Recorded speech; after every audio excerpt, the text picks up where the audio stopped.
power has always tried to silence dissent. It's not a new thing. Charlie Kirk actively went out every day, encouraged them to get up on a microphone and in the midst of a sentence, instantly with a bullet through their ability to talk, before they even knew for sure he was dead. They turned into politics and policy. Oklahoma, it's mandating the Turning Point chapters in high school, and Virginia's governor telling students, you will be the next Charlie. ABC fire Jimmy Kimmel for Charlie Kirk's death.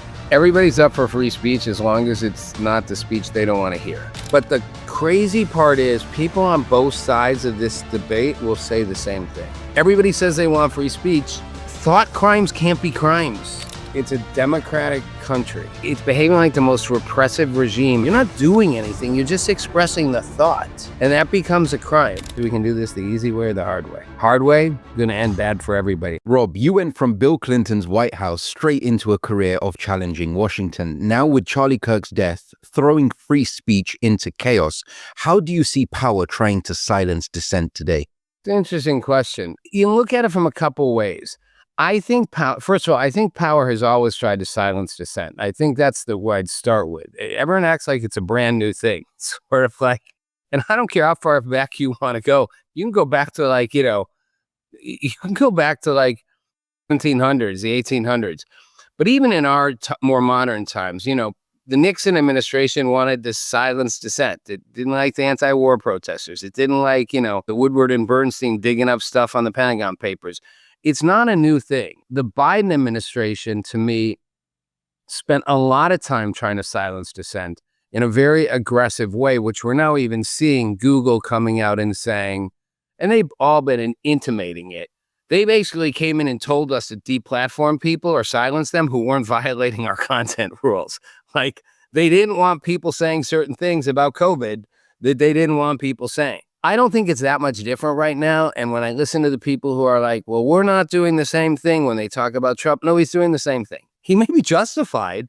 I always said, this is going to come back around on you guys, because when the Republicans or Trump's in power, he's going to do the same thing to you.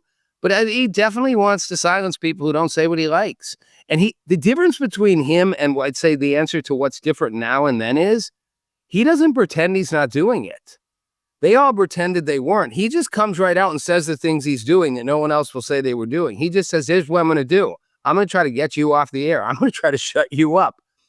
But I do think they're trying to silence it. Now, I know that probably doesn't answer your Charlie Kirk aspect, but I think that is what's happening. And certainly it was already happening. It's been accelerated in the wake of Charlie Kirk's assassination. Why do you think it's happening so blatantly now, right? If the Democrats were trying to silence people and denying doing it, right? Like writing letters to X or Twitter at the time, and Facebook, and all of that information came out. And now Trump has come out and says, hey, this is what I'm doing, which fine. He says what he does, right? He's not hiding anything. Why is there no middle ground? Why isn't somebody trying to be in the middle and be more diplomatic and not silence? Yeah, well, I mean, I'd like to say Charlie Kirk was that middle ground. He was like, I'm gonna. Sometimes I like to say to people, he didn't just allow people to have different viewpoints. He actively went out every day, encouraged them to show up en masse, get up on a microphone, and take your best challenge at what I'm about. Like, bring me your dissent. Let me explore it with you. And I think the assassination of a person in the midst of doing that, in the midst of a sentence, instantly with a bullet through their neck, through their vocal ability to talk, sent a shockwave where people are like, if there was barely any middle ground before, now the middle ground's gone. It's like, we're all out for taking out people who don't agree with us. Like, done. We don't want you talking. Some level, we're going to cheer if you're dead. And I think the reason there's no one in a position to really temper it down. I mean, one of the most let go by the wayside things that Donald Trump said at the memorial service was, one of the things he admired about Charlie Kirk was he was like, he welcomed his opponents. He welcomed the challenge. He wanted to give them, a chance. And he said, I differed from Charlie in that way. I don't want my opponents to succeed. I absolutely hate my opponents. I want to destroy them. Like, and he said, maybe that's bad, but that's who I am.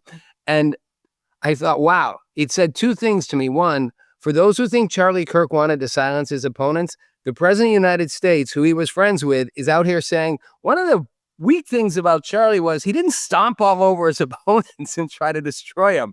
But me, I don't give my opponents any leeway. I want to see him flat out done.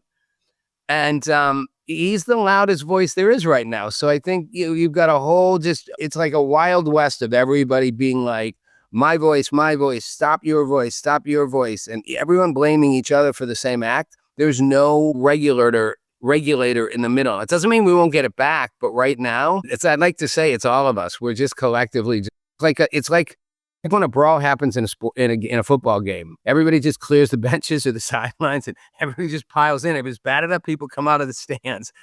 That's what's happened. And do you agree with that? Like, Trump has come out and saying, I'm going to destroy anybody that comes into my path. And he's a very unorthodox person, the way he's approached everything, because he's not a politician. He comes from a background of business. So do you agree with the way he's coming out and doing these things, or do you think it's actually causing more chaos? Well, it's definitely causing more chaos. I think it's understandable. I mean, he got beat up for 8 straight years. And I'm not defending him. I like a lot of what he does, but I'm not defending him per se. But, I just take yourself, be that person. They went after you with everything they had. They made up lie after lie. Now we know they were lies. I mean, I knew a lot of them were lies then. I mean, they know, the whole Russia thing was made up, the whole case that he, the Ledger thing where about the porn star who he had an affair with and he wanted to get rid of it, which is legal, and called it a legal expense. And for that, they managed to make a federal crime and get him a federal felony. It's like, okay, you made that up. It's like Mar-a-Lago's only worth $18 million. He exaggerated the price of it. It's like Mar-a-Lago's worth $18 million. I mean, if Mar-a-Lago's worth $18 million, I'll get 5 people tomorrow to buy it. And I'll resell it for $400 million 2 weeks later. So it's understandable. I think he's just like, I think it's personal. I think he's like, I go after, these are my opponents. I'm going after them. I don't like it. No. I mean, I don't think it's serving us any value. I wish he could step above that and be like, I'm going to be bigger, but he's admitted I'm not that guy. Like, that is not what I do. So don't hold your breath. It ain't going to happen. Yeah, he's been transparent about it. We're descending into a cultural civil war on us. That's what we're doing. Yeah, no, 100%. Coming back to Oklahoma, it's mandating the turning point chapters in high school after Kirk's killing. Now, what does that tell you about how quickly, the tragedy has turned into policy that they're pushing now? I feel like it turned into politics and policy before they even knew for sure, those who weren't there knew for sure he was dead. I think the minute he was shot, that process happened. And we're in such a hyper fast society. Things move, information moves. I joke, remember when Ukraine and solving the war was like the biggest issue, and where peace talks were happening, maybe, and Putin and Trump and and in 1 week we'll do this. And suddenly for like 2 months, you didn't hear a word about it. It's like everyone moved on. I mean, it's come back up now because he mentioned it at the UN, but the attention deficit of people is so small, and the speed with which people capitalize on something so fast. And I feel like part of that's where we are, part of that's social media. Like, if you don't get on it right away, it's trending today, not tomorrow. So I think people move with hyper speed to capture whatever happened. And I think people are instinctively now wired to be reactive, to have to react right away. And like I said, I don't think you can put that genie back in the bottle very easily. And what do you think about all of this information that is coming out regarding Charlie's death, in terms of all the suspicious circumstances, right? The evidence, the picture, the people involved, and all of this new, I don't want to call it conspiracy because there are discrepancies in the information that's come out. What are your thoughts about all of that? Well, I mean, first to the conspiracy thing, I always think people conflate the two things, conspiracy theory. It's like, that's a conspiracy. Yeah, well, there are a lot of real conspiracies going on out there. We've seen them. They go to the highest level of government. They go to the to everyday people who have conspiracies in their own lives. You're hiding something from a significant other, or whatever.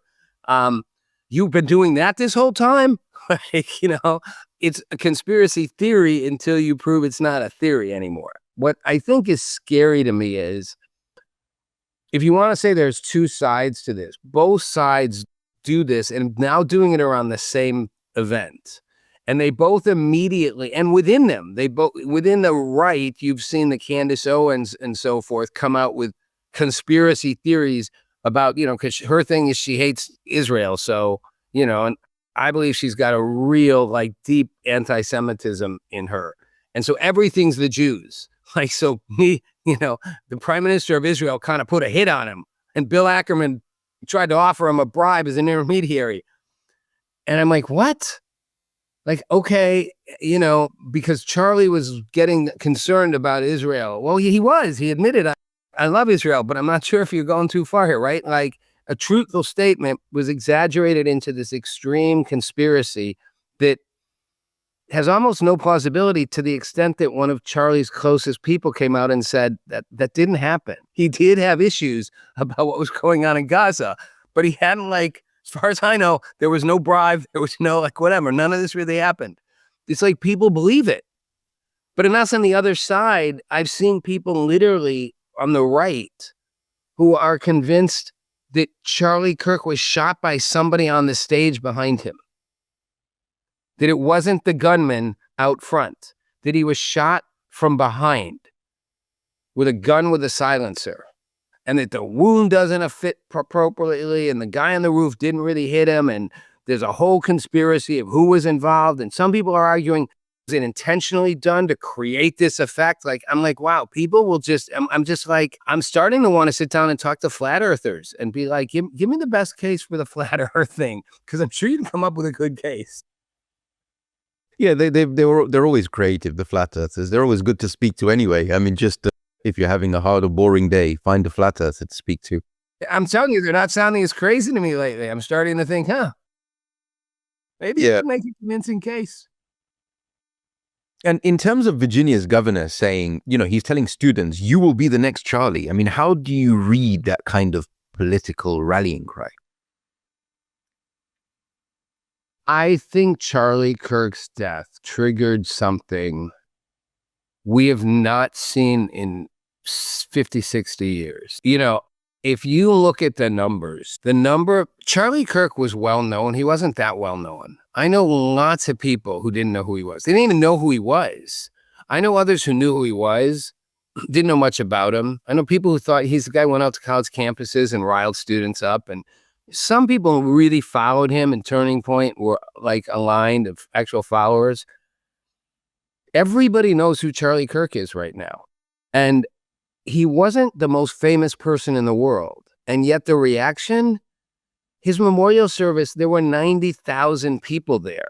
And it was broadcast on both major cable news networks, and all 3 U.S. broadcast networks broadcast it. CBS, NBC, ABC. That's remarkable. It's what you do when a president's killed. They broadcast it. They don't even like what he stood for. I mean, the mainstream networks, they literally broadcast his entire memorial service, preaching and sermons and all. And I was like, wow, the last time somebody had that kind of a reaction was Martin Luther King. I mean, Elvis Presley didn't even have it. Presley, there were like 70,000 people came out, whatever. Like, and Elvis Presley's like the most famous guy in the world. Martin Luther King had 150,000 people. And his legacy is probably the most influential American political activist in 100+ years. For whatever reason, Charlie Kirk's death had a similar trigger. Everyone in the world knows who Charlie Kirk is. Everybody, not everybody, but you know what I mean? It's a massive thing. People I know going to church who aren't even religious, like I decided to go to church. I felt like maybe I should discover my higher power connection. Something about it triggered something. And do you think it was because of the actual act of killing somebody based on what they believe? Like, it was Right. I didn't agree with the guy. I didn't like, well, this is what people are saying, just to reiterate. I didn't agree with the guy. I didn't like the guy, but nobody should be killed for their political views or their views in general, right? No, I do think that, but no, because we've said that for a long time, and people have been killed for their political beliefs and their views. And, I mean, a lot of the shootings we've seen lately are, if they're not personal motivated, they're ideological. The church school shooting, where the former student shot the kids praying, it was an attack on people's beliefs. So I don't think the idea that somebody shouldn't be killed for their views, which we can all agree on, well, most of us can, it's not that alone. I think it was there's two answers. It was some weird kind of cosmic lineup where he didn't just have views. His entire mission was to engage people with the other view, to have the conversation with those who didn't agree with him in a very public way, in a very open way, I will welcome your debate every day. The more you have, bring it on. Challenge me, debate me, take your best shot at me, which again, I'll say, I've said it before, he didn't literally mean a shot, but somebody took an actual shot at him, silenced him in the middle. And I think it stunned us because it was put a mirror to us. This is who we've become. This guy wasn't just out there shouting people down. He was welcoming the most oppositional views he could into his face every day. And instead of taking that invitation, somebody decided to kill him in the middle of it. And I think it just stunned people at a core level. Like, that's us. That's who we've become now. That's what we've decided we are. And I think it just kind of rattled people. The other answer is, if you're a religious believer, which I'm not, this was God's way of using Charlie Kirk to fulfill his mission. He's like, I've said, Charlie Kirk could not have accomplished what he accomplished in the last 2 weeks in 40 more years. He could have spent 40 more years building his platform. He would not have reached the number of people he just reached in 2 weeks. His voice is louder than it ever could have been had he been alive. Which is what usually happens with martyrdom, right? I mean, when someone's martyred or, their voice goes, I mean, he's going to be a legend for hundreds of years, right? I mean, he's going to be remembered for hundreds of years. And the ripple effects of that is people are also on the other side. They're being fired and their show suspended for their reactions to Kirk's death. And what do you think that reveals about where free speech really stands in America right now amongst all of this chaos? Where free speech really stands in America right now, in my view, and I've been saying for a while, that's where it is everybody's up for free speech as long as it's not the speech they don't want to hear. Now, people will say that's not true, but the crazy part is people on both sides of this debate will say the same thing. People on the right will say, we have always tolerated free speech. It was them that didn't let us. Okay, but you're not tolerating free speech now. Well, no, Disney has a right to fire Jimmy Kimmel. Well, okay, Disney had a right to fire Gina Carano, the Mandalorian star. They shouldn't have, but they had a right to, technically. I mean, she's an employee. They didn't like what so it's sort of like, and the left at the same time does the same thing. They're like, how dare they censor our speech? This is the first time, the worst time we've ever seen this kind of thing happening. And I'm like, have you guys been asleep for the last 5 years? Have you literally been buried so far down? You don't know this is what you did day after day after day after day? You're acting like it's the first time you've ever seen this. I'm like, you guys wrote the playbook. And both sides don't see it. So it's sort of like, everybody says they want free speech, and yet almost everybody, except Charlie Kirk, who tries to censor it. He's like, I'm not censoring it. Come on, I'll put a camera on you and let you literally tell me what you want to say. Say the thing I hate the most. I'm listening. I get a chance to talk back, right? But I'm listening. It's so bizarre. The guy who actually was about free speech gets killed, and everybody else insists they're about free speech, except not right now. It is a bizarre paradox, actually, when you put it that way. And do you think that this is going to help things moving forward in society? Don't you think this is going to scare people? This sends out a message to people to say, hey, if you want open discussion, we will let it happen until we won't, right? And we will put it's not we, but it's somebody, some deranged lunatic is going to come out there and say, hey, I can't have discourse with you. I don't agree with what you're saying. And this is what potentially could happen. Right? Do you think this is going to scare people or give people the courage to say, actually, I am a Charlie Kirk. I will say what I think and I will invite you to open discourse? I think both. I think the latter is going to be louder. I think you're going to see, certainly on the more right side of the scale, but I think in general, you're going to see more people kind of going, which again can empower more extreme reactions too. People going, I will only talk louder now. I will only get louder. But I think you're going to see that on both, I hate to call it sides again, but both sides of what is a kind of a cultural divide, of both sides saying, we're not going to be quiet. We're going to get even louder. And in some cases, that probably means more violent, unfortunately. I mean, I don't know. And that's, you ask yourself that same question, right? Like, are you more empowered? I mean, I know you're not out there preaching a thing. You're asking questions and exploring. You sound like you're on a mission to like convince people of a certain viewpoint. But so you're less likely to be a target in the sense that you don't have you're like, I'm just asking questions. I'm not actually giving you all my answers. But do you feel more emboldened to want to connect and create a dialogue, or more like, what's the point? Even if it's not like you're worried about your safety, like, do you feel more emboldened? I want to do this more, or more like, what's the point? Why am I'm spinning my wheels here in a world of. Yeah, I think it makes me more bold, and I always do what I believe in, right? No matter what the cost is. If I know it's the right thing to do, then yes, I will go ahead and do it, because you have to stand for something, especially as a man or as a human being. You have to stand for something in life, something that you believe in personally, which is for the better of the world. It's for a positive. It's not for a negative. So yes, I would continue to do it. And yes, I would make my voice louder. And this leads on to, my question, which I will get into, on tech platforms, which are silencing people. They're just as guilty for not standing for anything and giving into the pressure, rather than new platforms saying, no, we reject that letter. We're not going to cancel this person or silence this person off our platform. They're not saying anything wrong. They're not doing anything illegal. They are within the law, and we will support them. So yes, even though on my podcast, I want to create dialogue and have open discussions with people, regardless of religion, faith, background, and what their political and personal beliefs are, I believe it's for the greater good. I'm doing that anyway.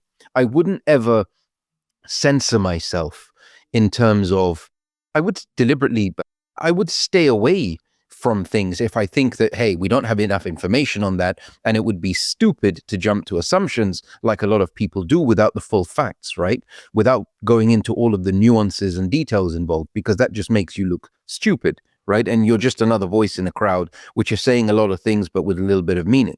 So, I want my words and my podcast to have purpose. So to answer your question, yes, it does make me bolder. So just a quick follow-up, and I don't want to hijack us away from where you're going with Please this. feel free. I don't know full disclosure, I don't know you that well. Anybody watching, we're not friends. We've gotten to know each other. We've talked a few times and had some great conversations and decided to do this. We met through a mutual friend, a friend of mine, and someone who, was, a guest with you. I don't know your personal beliefs. I don't know your religious beliefs. Are you a Christian? So yes, I'm mixed with, my background is Armenian, Assyrian, and Russian. And as I grew up on the Assyrian side, so yes, we are Orthodox Christians. So we speak Aramaic as a language, and we're indigenous people. So would you as a person feel, because this is a question I've asked people who aren't, do you feel Charlie Kirk's death affected you differently because you're a Christian? Or do you think, or is that kind of secondary to you? Like, and you're an Orthodox Christian, so you're not what he was, because he was definitely what I'd call closer to the born again kind of Christianity. Accept Jesus Christ as your savior. That's all that matters. Church is almost secondary. You should go to church, but it's very, it's a very different structure than any Orthodox Christianity. Did that have affect you in that way, or was it really more about the questions you're asking? Yeah, it wasn't, it made no difference religiously. It was what he stood for as a person, as a human being, as having open dialogue. I saw his faith as secondary. right? I saw it as a guiding principle for him, which was great. No matter what sect or what he believed in, it was a great guiding principle for the better, right? So I took that as a positive, but it didn't make any difference that he was Christian or evangelical or born again or any of that sort. It's what he actually stood for, which made such a big impact for me. And I thought to myself, I had let's not go there, but in terms of, Hey, where we go? well, what I was going to say, yeah, what I would, Rob, I mean, we've spoken about this anyway, but it was to do with the, tech platforms and social media platforms and then owning you and censoring you. And this is what Web3 opens up and gives people freedom to share what they want to share without being deplatformed. And to put it plainly, for people who don't understand Web3 and all these buzzwords, is you own your profile, right? Meaning that, let's say you have a $1 note. It's not in the bank, it's in your pocket. You own that dollar. If you lose it, you lose it. Same as your profile. Imagine you owned your username. Imagine you owned your social profile and you could say whatever you wanted, as long as it was legal. And I stress this, as long as it was legal. It can't be part of any, there's a limit to free speech. You can't say illegal or hateful things and be under the umbrella of free speech, right? So there is a limit, right? Whether it's race, religion, or anything along those lines. But imagine if you could say what you wanted and there was nobody to write to tell this platform, hey, deplatform this person. We don't like what he's saying. He's not aligned with our woke ideology or political agendas, right? There is no platform because it's decentralized. So I've always been a believer, regardless of your race or religion, that you should be able to say what you want that's within the law. And as long as you're doing it in a good way, in a positive way, just like Charlie was doing, I believe. I didn't think he had any malicious intent. I didn't think he wanted anybody to be hurt. He just looked like, I didn't know him personally, but he looked like a person that wouldn't hurt a fly, right? That's just what I got from him by watching him. So yes, it didn't make any difference to me about his religious beliefs. It's interesting. I share with you the possibility of future content platforms emerging. I am kind of a free speech absolutist, and I actually do think, and I know this is something that's gotten some press because Charlie Kirk had said this, but he's not the first to have said it. I don't actually think there is such a thing as hate speech. I think you should be able to say the most horrible things you want about people. Say the most obnoxious, disgusting things, and it should be allowed. I'll respond with a better answer, but I don't think we should criminalize it. I honestly think the only speech that should be criminal is speech that literally tells people to go, essentially kill people. I think even that, I could understand the argument why, but shouldn't they be able to tell people to do it? I'm like, well, yeah, but then you just create anarchy. So you got to have a line somewhere, and you can't just be telling people, go out of your house right now, get a gun and shoot the first person you see. If you were totally for free speech, you should be able to say that. So I guess I do draw a line, but I'm not for this thing where you can't say horrible things about people, about their race, their identity, their whatever. Go for it. And you know what? Let's come back with better speech. That's just my view. And I'll give Charlie Kirk credit. He believed that too. He's like, say the worst things you want about me, whatever. He insisted on people be respectful, in the process. So I guess for me, but even that, you can't regulate that. But that's just a sidebar. Well, that's an important nuance, actually, you brought up, Rob, because there's a lot of debate around free speech and what it is, right? So we have protected classes such as race, religion, and terrorism, and disabilities and things like that, right? Now, all of those, even though are classified as protected classes, means that it could be a criminal offense if you spoke against somebody like that. However, where is the line? Everything could be misinterpreted. Everything could be misused, right? I don't know if you've seen what's gone on in the UK. People are being locked up for Facebook posts. Facebook posts, not even writing them, sharing them, sharing a Facebook post. There is a nuance to that. I mean, if you're sharing terrorism-related Facebook posts, yeah, you should be locked up. I do agree with that. But on the other side, from what I've understood and what I've read, there was a lady who shared a Facebook post or made a comment, and now she's locked up. Do you think that's right in terms of free speech? Should they be able to do that? And if so, where is the line? Because you just said something. Free speech should be, you should be allowed to say what you like, regardless of what it is, because it is free speech. right? I have a really hard time with any kind of a line around this. And I will just say it is the scariest thing ever to see democracies turning into totalitarian thought control. Please. I mean, the notion, and the UK is one of the best examples. And you know, it's a democratic country, and yet it's behaving like the most the most repressive regime in terms of thought. If you go back to what they did in China, you know, in the hardcore communist, pre-communist capitalist days, you know, they literally encourage you to turn your own family member in for saying a bad thought, like, you know, for expressing a bad idea. Like, that's what we're becoming. And it's like to have our government saying, I don't care if you reposted or you wrote it yourself, you know? You said something horrible about trans people. Okay, so you said something horrible about trans people. I don't have to agree with it. I don't even have to read it. I can just scroll past it. Or I can choose to respond. I can tell you why you're wrong. I can tell you why I think you're not understanding it right. Or I can agree with you. All that has to be allowed. When you try to control how people think, you are literally sucking the single most essential element of what makes us humans and why we seek freedom. Thought crimes can't be crimes. And if you're going to make that a thought crime, then make, you know, what, well, we already have in certain cases with certain like adult content. But I mean, say if it involves kids or whatever, but that's the argument is it's not because you like it, it's because a kid has to be involved in it. But then people have argued, well, what if it's AI generated? You know, but at a certain point, like, we're making what you think in your head a crime. And we're making it a crime for you to think it and express it outside of your head. You're not doing anything. You're just expressing the thought.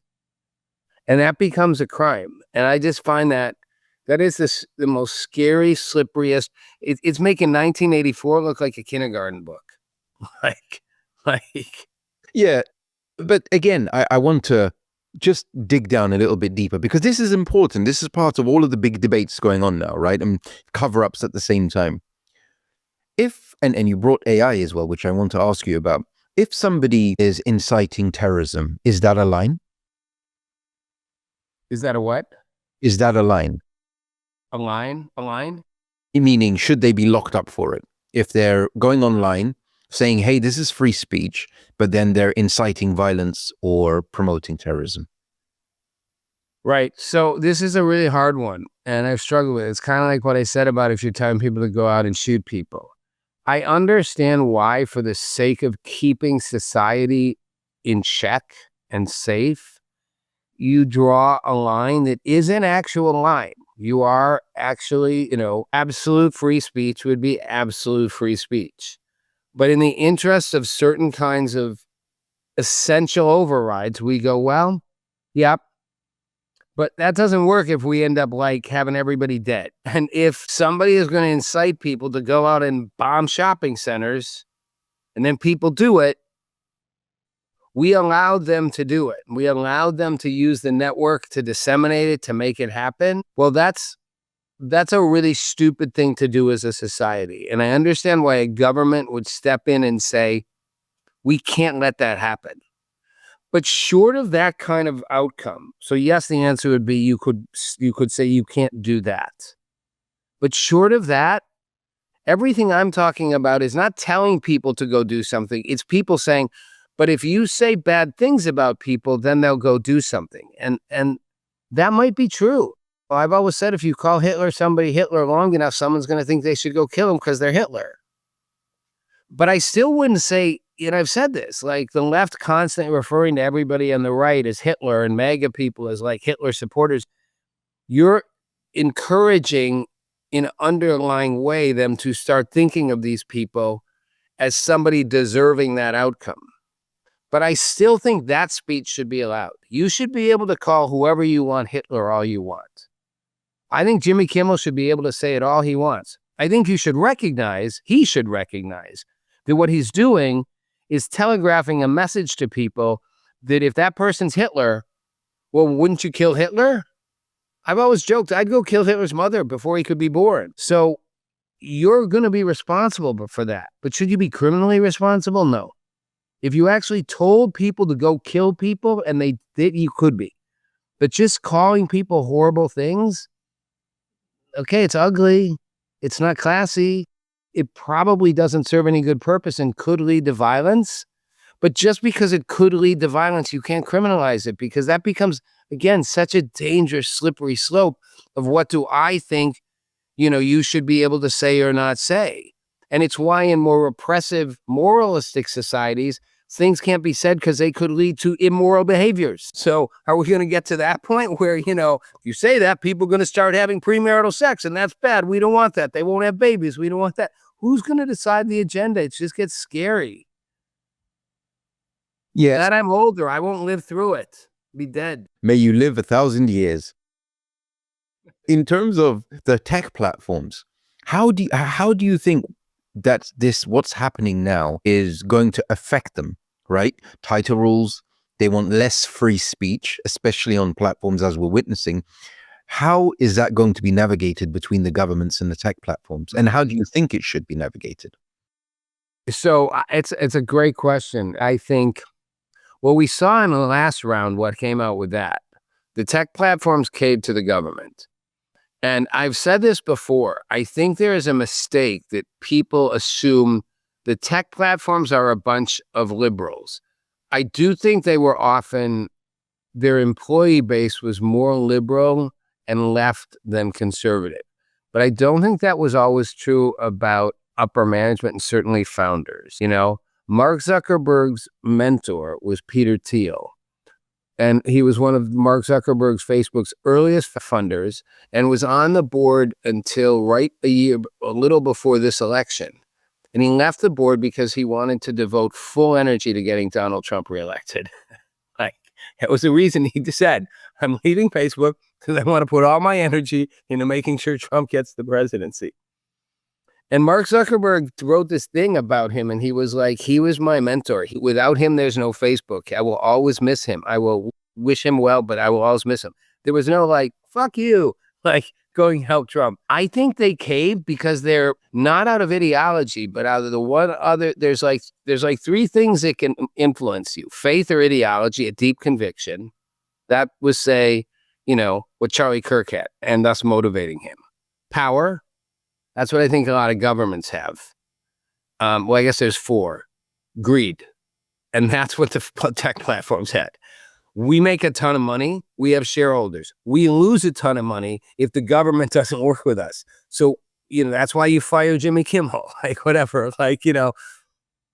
We got to play nice with the guys who hold the biggest cards, and it'll hurt our bottom line. And ideology is not more important to that than us. Money is. And the fourth one I was going to say is sex or passion. And that's a whole separate one, but that one doesn't apply here.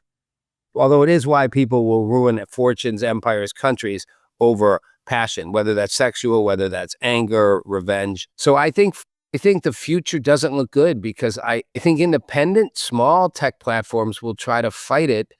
And it's why people say, will we ever really be truly decentralized? Will we ever reach a point where some bigger entity isn't ultimately always controlling it? The tech, right? You're a techie. The tech would allow us to do it.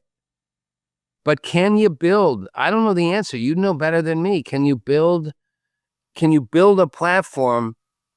Well, you can't build a platform that's greed proof, that the people who build it don't actually want to. I mean, I guess you could make sure they don't control enough of it. But can you build a platform that can avoid that ultimate conflict, stare down with more powerful forces that will find a way to co-opt it into submission?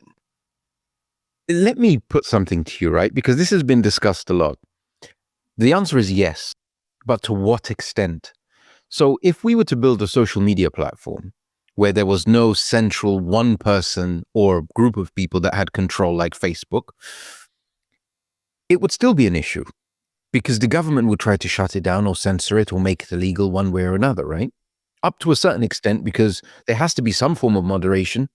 Now, if there is a community, like we leave it to the community to moderate, there is no central authority for them to approach or to try to censor or to penalize if there is a genuine mistake or there is a non-genuine mistake, if something was done maliciously or left based on the community decisions or the biases. So I don't know. There could be a DAO where there's a collective people who vote what should be kept up or taken down, regardless of topic or if you hurt somebody's feelings. But then anything illegal can automatically be taken down just based on AI that we're moving into now, which we didn't have 5 years ago, right? So it's trustless from that point of view, based on the parameters that are input. But I still think moving into this new era, it's the AI part which gets me. Yes, there are mechanics to have a decentralized social platform, and it already exists, like FriendTech, right? But to what extent are we going to be allowed that? And with your background, I mean, you've watched how power plays out in real time. And let's rewind, because long before social media, you were challenging Washington face to face, right? So back when you and Jonathan Cohen launched Lead or Leave, and what flipped the switch for you to issue the cut the deficit or leave the office ultimatum? So the choice of the deficit was actually kind of a pragmatic choice. The switch was, we were both, I'm the very beginning of Generation X, which we were called the slackers, actually. And the name shift was something a small group of us kind of brought into being off a book that a guy named Doug Copeland had written, Douglas Copeland.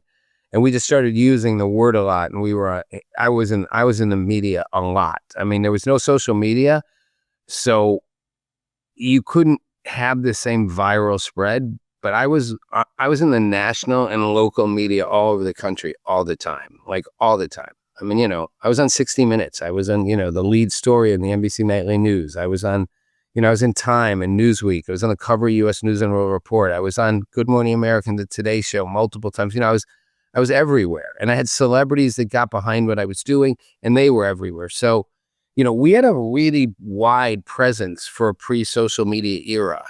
And we didn't have that when we started. When we started, we had an idea that we were watching our generation get run under the ground by leaders who didn't prioritize the best interests of the people from either party, whose goal was power, corporate interests that whose goal was money. The same things haven't changed, greed, power, and that we wanted to watch how we could see our future just get erased and diminished. We were the first generation to not have a better standard of living than our parents. Now that's not so surprising, but we were the first one. The baby boomers, we were going to come out worse. And we decided on the deficit because we wanted something concrete. We were like, well, the environment's abstract, education's abstract. There's all kinds of worthy goals we want to see. Sustainability, we used to call it. But the deficit's concrete. They spend money.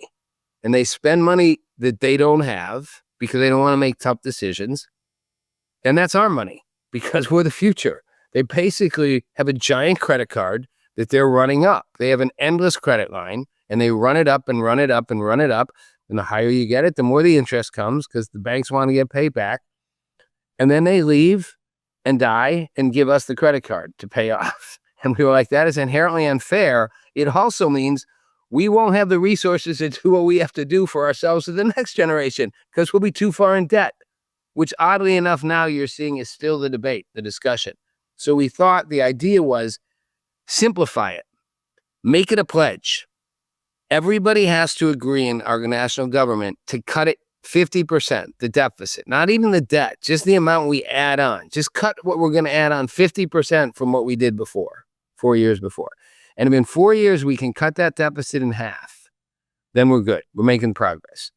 And the pledge was you agree to do it or you don't seek re-election. Not you voted for the right bill, but the other guy didn't. The other woman, she's the one, the other party. You take responsibility as a leader that if you can't lead, step out of the way and let somebody else, which is why we called it Lead or Leave. And something about it just caught fire.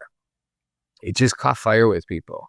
And thousands of people got on board. Like I said, lots of celebrities did, big politicians did.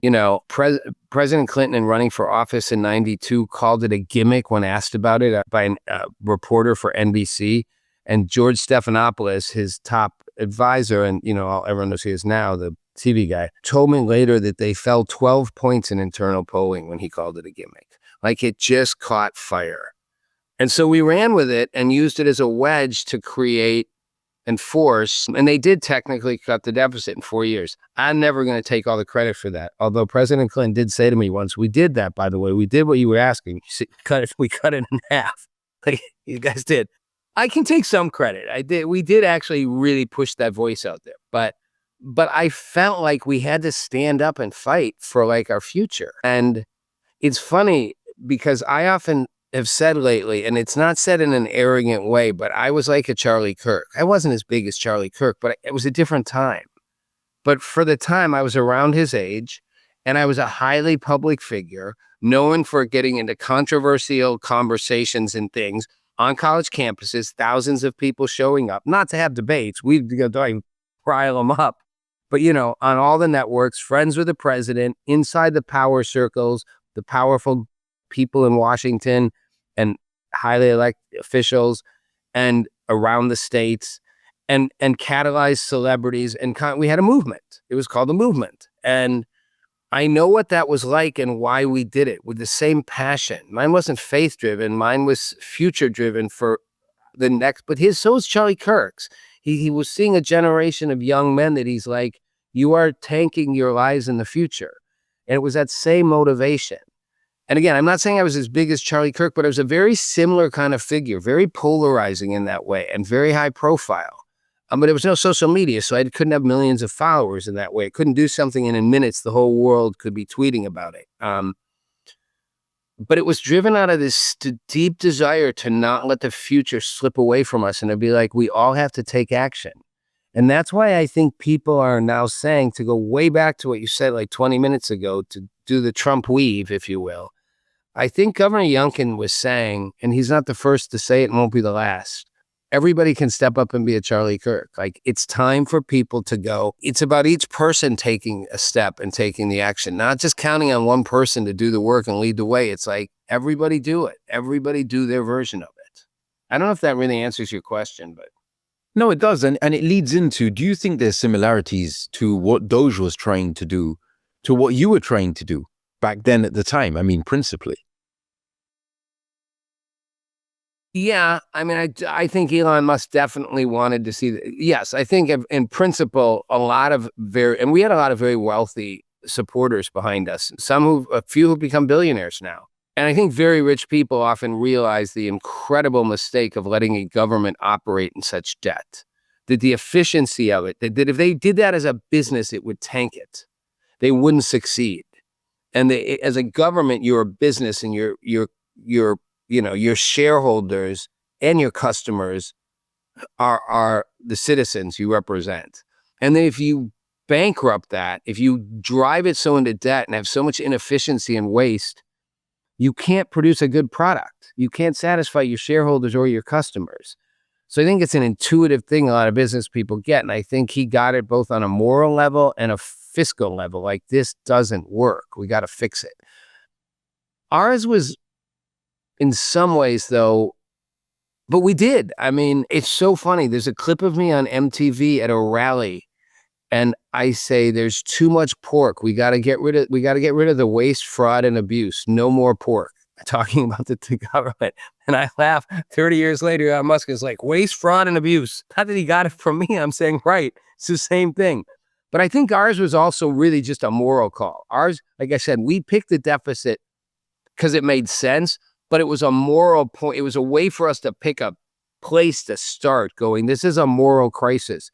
You are passing on a worse future to the next generation, and that's not okay. Like, period.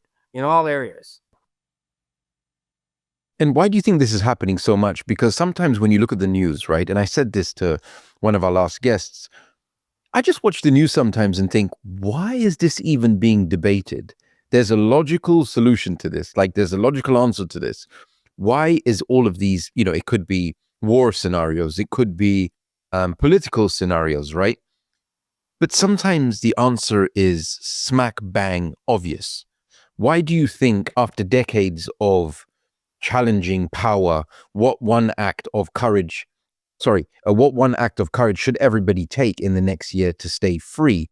That's economically, that's digitally, and that's spiritually at the same time. It's a great question. I mean, I don't want to simplify it too much either. If I had to say one act, I guess it would be the act would be to decide to make a step. I mean, I do think it has to be a series of acts, to be honest, because one act won't maybe get us there. But if everybody started by going, let me look and ask, because otherwise we'll just go back to what we were in a couple weeks. To go, let me ask what's the first step I can take toward moving something I believe in, using my voice, my power, my talents to move something I believe in forward that's for the better good. And that good can include me, but that's for the better good. And what would that act be? What would that step be? And then take another step after it. It doesn't mean everybody has to go start an organization. Doesn't mean everybody has to go have a podcast. But there are acts you could take even in your own life. You could start to choose how you communicate differently. You could choose to go, I'm going to communicate civilly with people who don't agree with me on a platform for the next, 3 weeks. I'm going to have dialogues and I'm going to keep it civil and I'm going to try to hear what they have to say. It could be as simple as that. It could be, I'm going to go volunteer. I'm going to go learn, there's a lot of ways you could do it, but I think it's agreeing to make an agreement with yourself to step in to some kind of service to something that is big toward a bigger goal. But if you were doing that and you had the tech platforms trying to censor you at the same time because they don't agree with the dialogue that you're trying to have, how would you work around that? We're moving into a more dystopian future. And I'm sorry, with AI, it is becoming worse and worse, right? So I think the next 5 years are going to be great in terms of breakthroughs and medical discoveries and all of that. But I also think we're going to be moving towards a very dystopian future, and things are going to change so badly that we've never seen this in our lifetime or our parents' lifetime or our grandparents' lifetime. Right. The only thing close to it is war, right? If that's not what it's going to be. So this AI, I think people, the AI element, I love it, I'm backing it, but it's still a huge danger if it's not, regulated and controlled properly, first of all. But how do you think people should hope to have those conversations in a era where social platforms and tech platforms are in bed with the governments and free speech is under threat? People are getting deplatformed, people are getting silenced, debanked. How do they deal with that? Got to get more of these decentralized platforms up where people can have the conversations for a while and not be censored. No, I'm serious. I mean, that may be the kinds of things you're working on. It may be, and that I am thinking about it may be the only way. I mean, I don't know. It's a great question. And the fact that I don't have an answer, I'm not going to give a simple one that's like, well, just like this, because that's sort of like, that wouldn't be honest to the problem. I mean, it is, I do still think one can make a commitment to try in some way, shape, or form to step forward in a process of moving us toward a more sustainable society as a people. And I think a big part of it involves dialogue and communication, because that's where we seem to be hitting the biggest roadblocks, So, but again, I'd settle for people going, well, I'm going to go out and feed some homeless people for, Sunday morning. I'm going to do some act of service. I think acts of service do have an inherent value in opening us up. And protesting and throwing shit at something is not an act of service. That's just an act of anger, pseudo-violence, or violence. Like people who's like, I'm protesting. I mean, that's not an act of service. That's an act of selfish, whatever, for a cause you believe in. Fine. Do an actual act of service. And if you were to give a 30-second speech, I'm going to ask this twice. I usually ask a similar question, right? But there's two versions of this. If you were to give a 30-second speech and the government was in the audience, what 30-second speech, or the government was the audience, what speech would that be?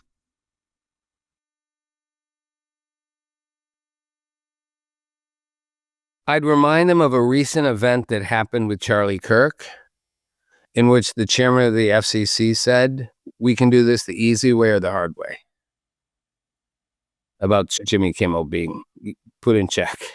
And I would say, you guys, we can do this the easy way or the hard way. Hard way, going to end bad for everybody. I don't care where you sit in the food chain right now. I don't care who you are. Going to end bad for everybody. There're going to be ultimately no real winners. That's a hard way. The easy way is, it's going to be ugly. It's going to be painful. Everybody's convinced that they're right and the other side's wrong, and we got social algorithms that have helped make it possibly impossible for us not to do that, we might now be incapable of seeing the other side.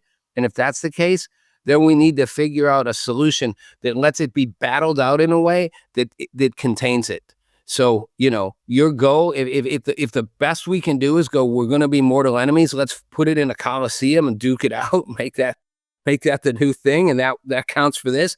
I don't know. But at some point, it's the easy way or the hard way. The easy way isn't pretty. It's not going to be fun. It's going to require sacrifice. It's going to take a little bit longer term looking on the part of politicians. And it's okay to be, and I'm not saying we should go, come by on, everybody hold hands. I'm not a fan of that. I understand the desire of like the Trumpian, and you're seeing it more and more, take care of your own country. That doesn't mean you still can't do it in a way that helps us build and support and grow. It's like capitalism. My success doesn't have to be your failure. And what about to the audience members who are thinking, you know what, there's a lot of information that has been uncovered in these conversations regarding tech and Charlie and your past as well. What information would you give them or speech, if they're sitting there feeling a little bit lost?